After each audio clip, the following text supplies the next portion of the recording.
আজ আমি আপনাদেরকে মাত্র ২ কাপ আটা দিয়ে এমন এক ধরনের রেসিপি শেয়ার করব, যেটা আপনারা সকালের ব্রেকফাস্টে কিংবা ইভিনিংয়ে টি টাইম স্ন্যাক্স হিসেবেও খেতে পারেন। আর এটা বানানো খুবই ইজি। তো চলুন, বেশি দেরি করব না, শুরু করছি আমার আজকের এই সহজ রেসিপি।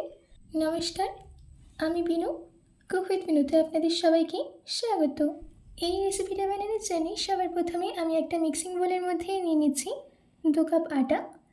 যেই আটাটা আমরা রেগুলার রুটির জন্য নিয়ে থাকি সেই আটাটাই আমি এর মধ্যে দিয়ে দিচ্ছি। প্রত্যেক জিনিস মাপার জন্য মেজারমেন্ট কাপ, গ্লাস কিংবা বাটি নেবেন, যাতে সব জিনিস মেপে নিয়ে নেবেন আর রেসিপিটা একদম পারফেক্টভাবে রেডি হবে। এর মধ্যে ক্রিসপি ভাব আনার জন্য দিয়ে দিচ্ছি হাফ কাপ সুজি। মোটা কিংবা পাতলা যে কোনো সুজি আপনারা নিতে পারেন। এবার এর মধ্যে দিয়ে দিলাম 1/4 টেবিল স্পুন নুন, 1 চামচ মৌরি, 1/4 টেবিল স্পুন বেকিং সোডা।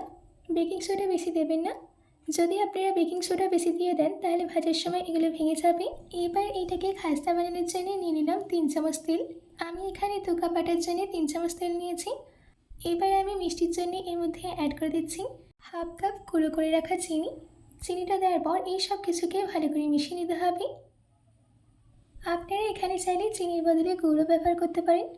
তখন আটা, সুজি, তেল আর বাকি ড্রাই ইনগ্রেডিয়েন্টসগুলোকে ভালো করে মিশিয়ে নিয়ে তারপর গুড় দেবেন।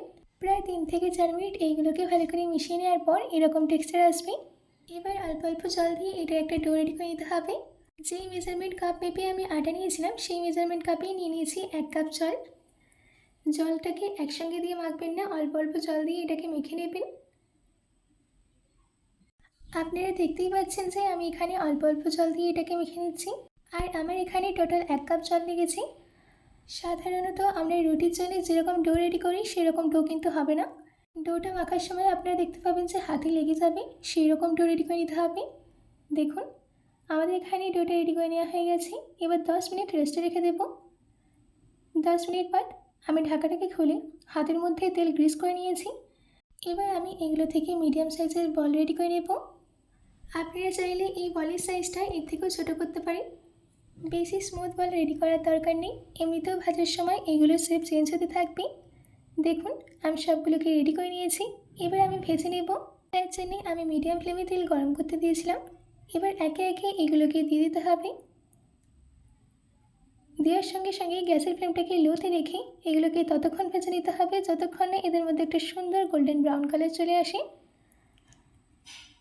দেখুন, আমাদের এখানে স্ন্যাক্সের মধ্যে একটা সুন্দর গোল্ডেন ব্রাউন কালার চলে এসেছে। এবার আমি এগুলোকে তেল থেকে তুলে নেব। ব্যাস রেডি হয়ে গেল আমাদের বাইরে থেকে ক্রিস্পি আর ভেতর থেকে সফট হওয়া গুলগুলা। দেখলেন তো এটা বানানো কতটা সহজ। তো দেরি না করে ঝটপট এটাকে বানিয়ে নিন আর আমাকে কমেন্ট করে জানাতে একদম ভুলবেন না। তো আজকের মতো এইটুকু, আবার দেখা হচ্ছে অন্য কোনো রেসিপি নিয়ে। ভালো থাকবেন, সুস্থ থাকবেন।